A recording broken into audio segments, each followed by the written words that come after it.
J'ai déjà choisi ce que tu veux. Leçon 329. Père, je pense m'être égaré de ta volonté, l'avoir défié, avoir violé ses lois et interposé une seconde volonté plus puissante que la tienne. Or, ce que je suis en vérité n'est que ta volonté, étendue et s'étendant. Je suis cela et cela ne changera jamais. De même que tu es un, de même je suis un avec toi. Je choisis cela où ma création, où ma volonté est devenue un à jamais avec la tienne. Ce choix a été fait pour toute l'éternité. Il ne peut changer et être en opposition avec lui-même. Père, ma volonté est la tienne, et je suis en sécurité, non troublé, serein, et dans une joie sans fin, parce que ta volonté est qu'il en soit ainsi. Aujourd'hui, nous accepterons notre union les uns avec les autres et avec notre source. Nous n'avons pas de volonté à part de la sienne et nous sommes tous un parce que sa volonté est partagée par nous tous. Par elle, nous reconnaissons que nous sommes un. Par elle, nous trouvons enfin la voie qui nous mène à Dieu. Bonjour et bienvenue ce matin à cette nouvelle leçon. J'ai déjà choisi ce que tu veux. Nous allons, on pourrait dire, explorer une idée qui est à la fois simple, mais en même temps, elle est, elle peut être très dérangeante, mais elle peut également être libératrice. C'est-à-dire quoi? Tu as déjà choisi la volonté de Dieu. Et ce que tu appelles ta vie, avec tous ces contradictions, ces, ces errances, n'est qu'un rêve dans lequel nous, nous croyons nous être éloignés de ce choix.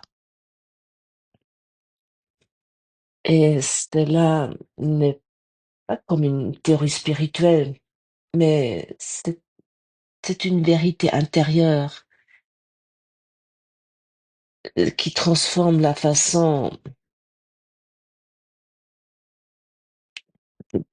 dont nous percevons, dont nous comprenons nos difficultés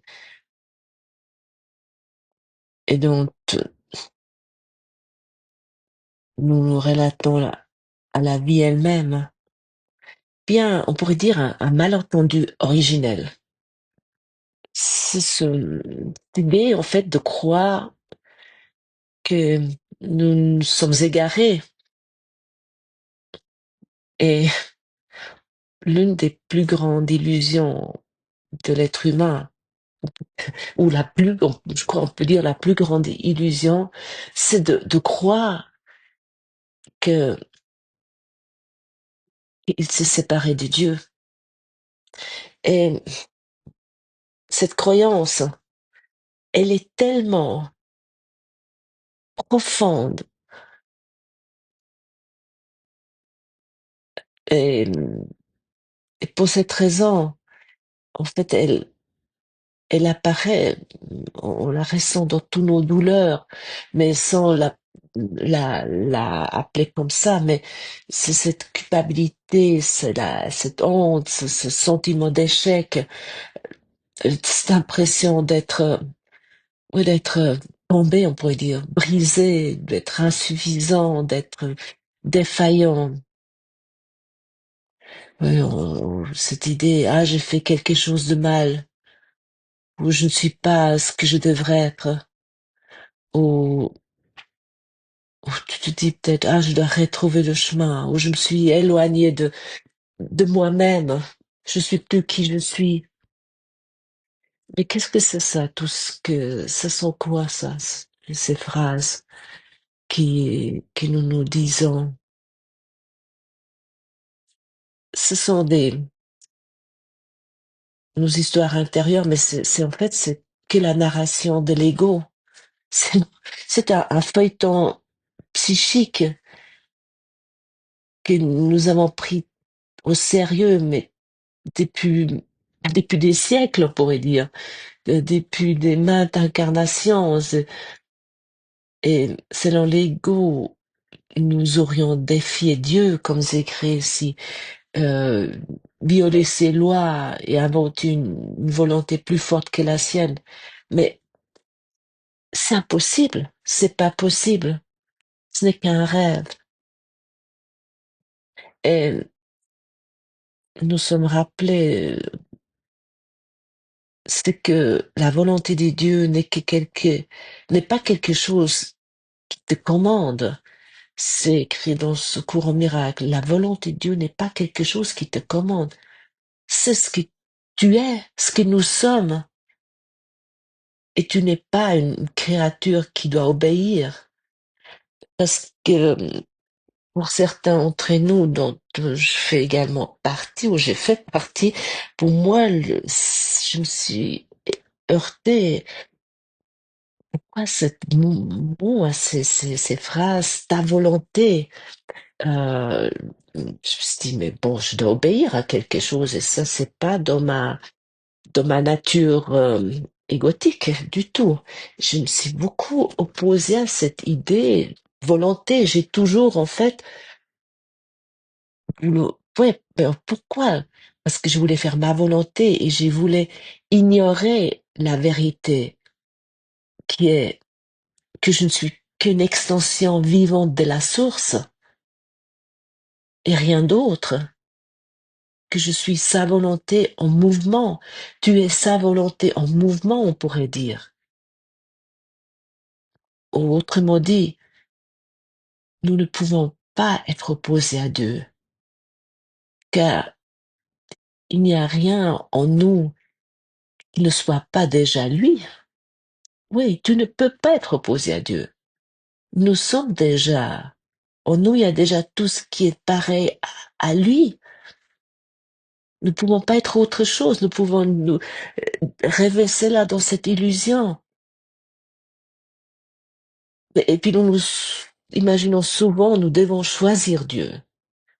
Comme si c'était une option. Ah, voilà, maintenant aujourd'hui je choisis pour Dieu. Ou je ne sais pas, tu répètes ça comme un mantra.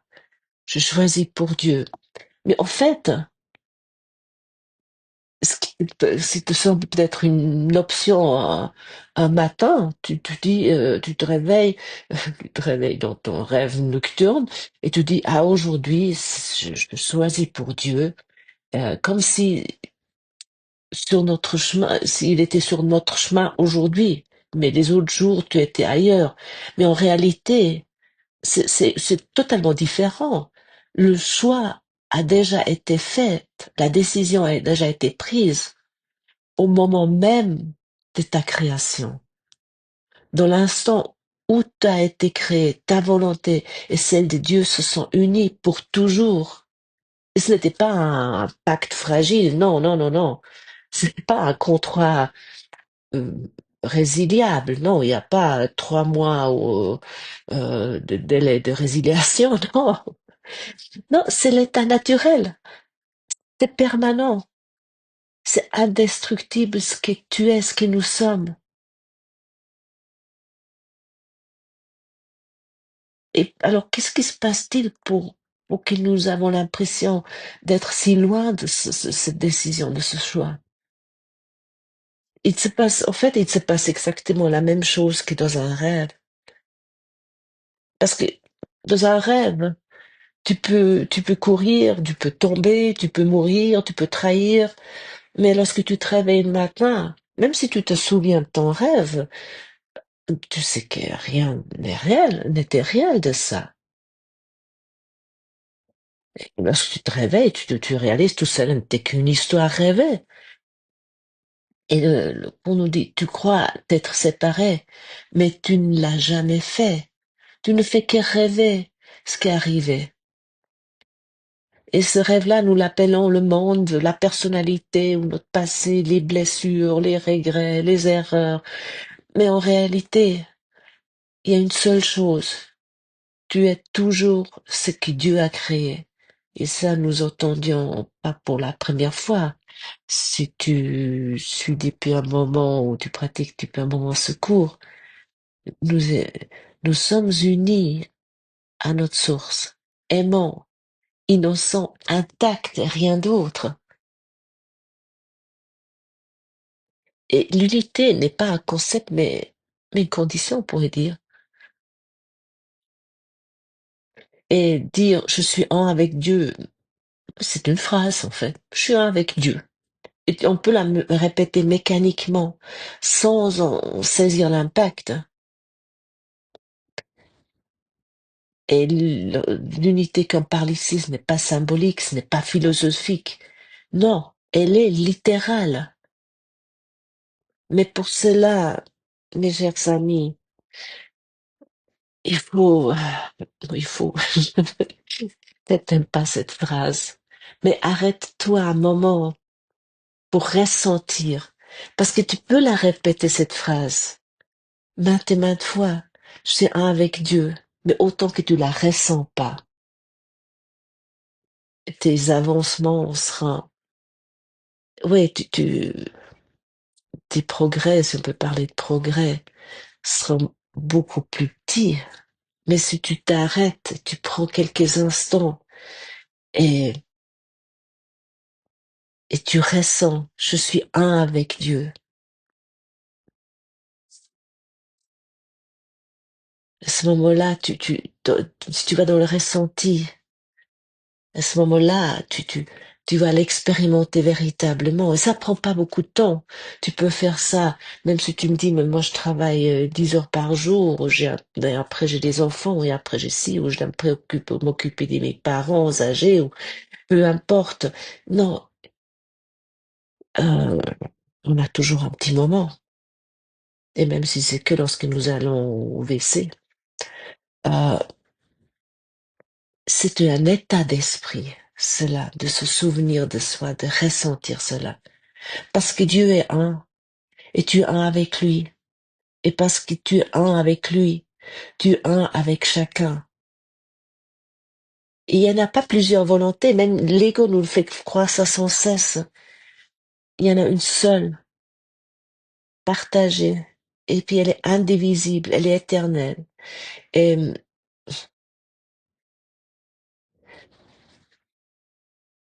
et pour cette raison, cette guérison spirituelle n'est pas un travail individuel. Ce n'est pas moi qui retrouve Dieu, mais c'est moi qui découvre l'unité que je partage déjà avec tous. C'est ce souvenir de et lorsque nous acceptons cette unité, même un instant, quelque chose en nous se relâche.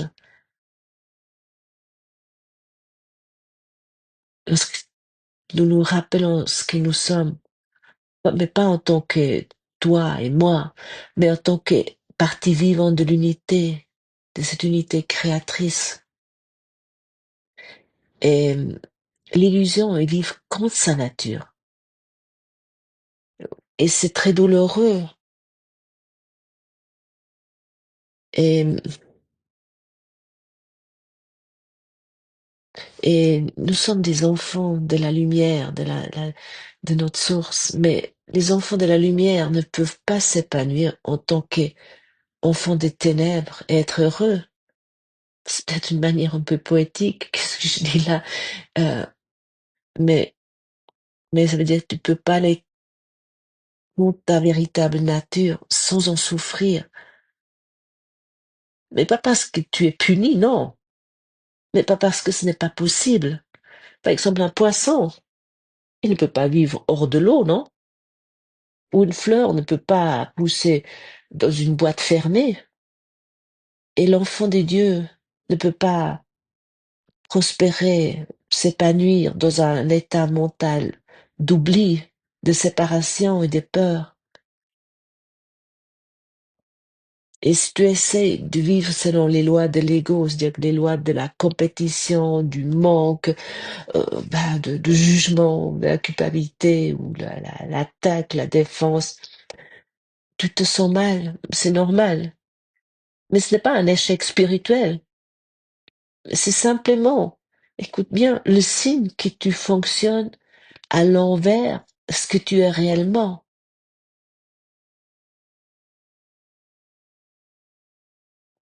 Et c'est ça la maladie de l'esprit, comme on s'est dit dans le cours. Mais ce n'est pas une pathologie médicale, non, mais un sommeil profond, un oubli. On pourrait dire c'est une amnésie, une amnésie sacrée. Euh, et ce que nous appelons l'éveil, la libération ou l'illumination n'est que, n'est rien d'autre que le souvenir de l'unité. Tu vas peut-être me dire là, oh, ah mais j'ai pas envie de l'illumination, de l'éveil. Moi, j'ai une voiture allemande dans mon garage, et puis peut-être je vais la perdre ainsi. Non, tu vas rien perdre. Tu vas enfin ressentir l'unité. Et à ce moment-là, peut-être ta voiture n'a plus aucune importance. Mais ça veut pas dire que tu peux pas la garder, ou peu importe. Faut que tu t'accroches à peu importe quelles sont tes histoires, les repas au restaurant ou les vacances, tout ça ne te sera pas enlevé. Et la conscience de l'ego, fondée sur la séparation, ne connaît que la peur.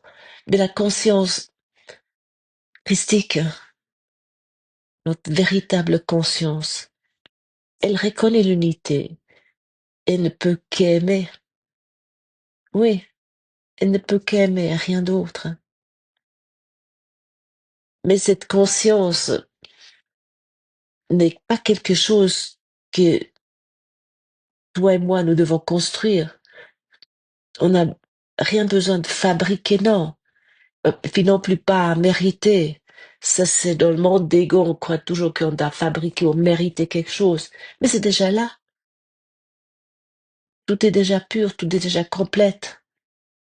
Mais cette conscience véritable de notre source, elle attend que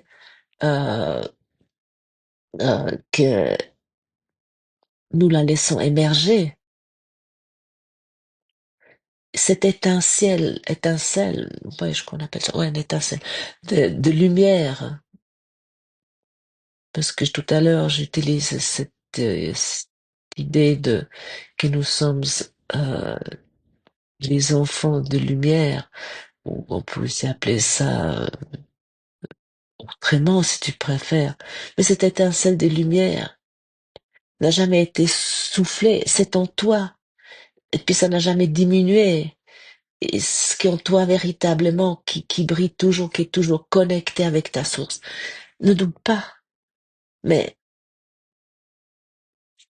mais ce soit, attends que tu ouvres tes yeux intérieurs et que tu te dises, je choisis maintenant ce que j'ai déjà choisi en vérité.